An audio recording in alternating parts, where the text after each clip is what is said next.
আপনি কি জানেন, একসময় মানুষ আলেমদের কথা না শুনে অজ্ঞ লোকদের ফতোয়া অনুসরণ করবে, আর তখন মানুষ নিজেরাও পথভ্রষ্ট হবে এবং অন্যদেরও পথভ্রষ্ট করবে।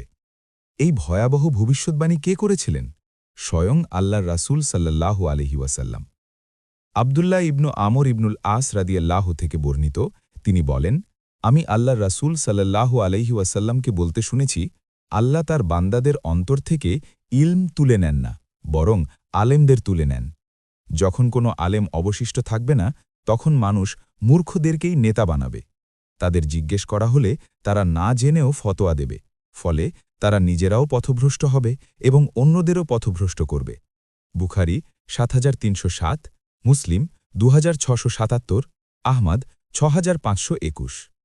এই হাদিসে রাসূল সাল্লাল্লাহু আলাইহি ওয়াসাল্লাম আমাদের একটি ভয়ঙ্কর বাস্তবতার কথা বলেছেন। আল্লাহ হঠাৎ মানুষের মস্তিষ্ক থেকে জ্ঞান মুছে দেন না, বরং আল্লাহ প্রকৃত আলেমদের উঠিয়ে নেন মৃত্যুর মাধ্যমে। আর যখন আলেমরা চলে যায়, তখন কি হয়? মানুষ অজ্ঞ লোকদের নেতা বানিয়ে নেয়। তারা না জেনেও ফতোয়া দিতে শুরু করে, ফলে ভুল ধর্মীয় সিদ্ধান্ত ছড়িয়ে পড়ে সমাজে। আজকের যুগে আমরা কি দেখি?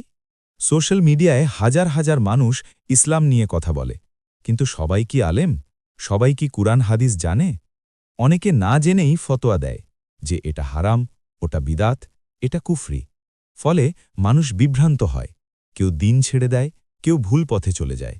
রাসূল সাল্লাল্লাহু আলাইহি ওয়াসাল্লাম ঠিক এটাই আমাদের সতর্ক করেছিলেন। আমাদের জন্য শিক্ষা। এই হাদিস থেকে ৩টি বড় শিক্ষা পাই। ১. প্রকৃত আলেমদের সম্মান করতে হবে। ২. দ্বীনের মাসালা জানতে হলে বিশ্বাসযোগ্য আলেমদের কাছে যেতে হবে। ৩. নিজে না জানলে ফতোয়া দেয়া ভয়াবহ গুনাহ। আজকের চ্যালেঞ্জ, এই ভিডিওটি অন্তত ৩ জনের কাছে শেয়ার করুন, যাতে তারা অজ্ঞ লোকদের ফতোয়ার ফাঁদে না পড়ে। ভিডিওটি উপকারী মনে হলে লাইক দিন, কমেন্টে লিখুন, ইলম ছাড়া কথা বলবো না, ইনশাআল্লাহ। আর আপনি যদি ইসলামিক জ্ঞান ভিত্তিক ভিডিও পেতে চান, চ্যানেলটি ফলো বা সাবস্ক্রাইব করতে ভুলবেন না এবং বেল আইকনে ক্লিক করতে ভুলবেন না। আল্লাহ আমাদের সবাইকে সঠিক দ্বীনের পথে চলার তৌফিক দিন। আমিন।